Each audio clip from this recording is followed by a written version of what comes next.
standard cost card shows the following details relating to the material needed to produce 1 kg of groundnut oil.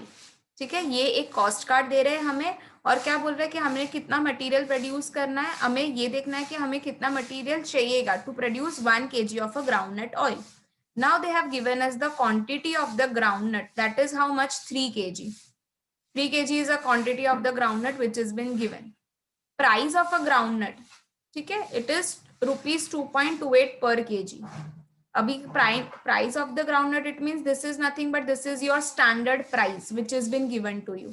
So I will be writing down over here standard price 2.28 rupees per kg is given to me. I'm just writing down the information which has been given to me. तो मैंने ये लिख दिया. Now they have given us the actual data. Now production during a week, whole week में कितना production हुआ है, 1000 kg का the production has been done. And the quantity used is 3500 kg. अब quantity used means this is they are talking about the actual quantity.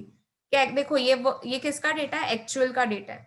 So this they are talking of the actual quantity. What is the actual quantity given in the sum? 3500 kg. So I will be writing down actual quantity 3500 kg.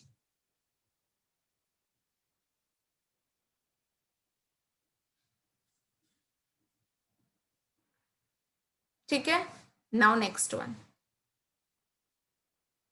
Price of a groundnut is rupees 3 per kg. Now this is the actual price which has been given, that is rupees 3 per kg. So I will be writing down that we have an actual price of rupees 3 per kg.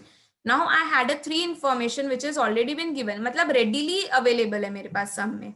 First one was standard price which was directly been given, actual quantity and the actual price was directly been given. अब तुम लोग मुझे ये बताओ, ये सिर्फ quantity बोला है कि दिस क्वांटिटी इज 3 kg. अब देखो standard quantity is given as a 3 kg, ये वाला 3 kg, और यहाँ पर तो एक्चुअल क्वांटिटी बोला है वो है 3500 kg. क्या हम इसको कंपेयर कर सकते हैं? Can we compare this 3 kg and 3500 kg? Tell me, क्या हम इसको कंपेयर कर सकते हैं class? Can we compare it like this? Standard है ये वाला. Obviously no, obviously no. So what you need to multiply it by. कैसे हमें स्टैंडर्ड मिलेगा? फिर हमें स्टैंडर्ड मिलेगा कि हमने कितना प्रोडक्शन किया था पूरे वीक में. तो हमने प्रोडक्शन किया था 1000 kgs का. हमने टोटल पूरे वीक में we have done the of 1000 kg. So 3 kg were required. So 3 kg into 1000 kg when I do, I will be getting 3000 kgs as a standard my quantity. So once you get all these 4 data, then so you have to just calculate material cost variance, price variance and usage variance. मतलब आपको सिर्फ क्या करना है, formulas apply करके इसको substitute करना है. So always remember this is not the standard quantity जिसको आपको कंपेयर करना है.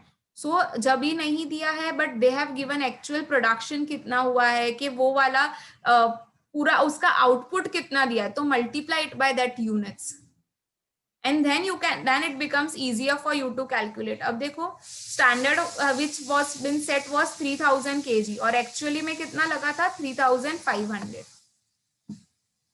So take this sum as a homework.